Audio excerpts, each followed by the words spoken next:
улуу аксакалдардын бири. Партиянын бир жаш жигити дейсиз, мен Акталардан сиздин балаңыз болот.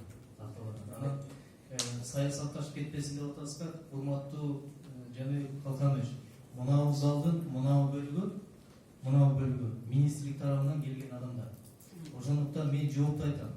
Эгерде ушул министрликтин бүгүнкү коомдугун саясатташтырабыз деген максат койсом, анда бул Чодиев мырзага козголгон кылмыш иштери мен камерага айтып берем. Кандай иштер козголгон? Ким козгогон? Орун басар эмне иш кылган? Кандай командировкага канча акча колоткон?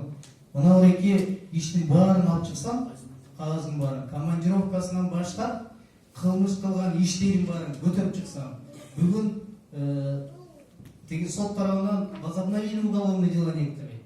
Анда мына ошол саясатташат. Ошондуктан мына коомдук угулда биз атайын дыйкандарды чакырып, ошолорду министрдин өкүлдөрү уксун деп атабыз. Мына жерден Жаныбек Калканович, бир дагы саясатты таппасаңар болот.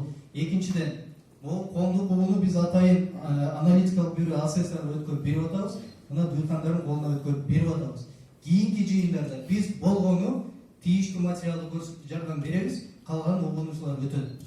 Рахмат.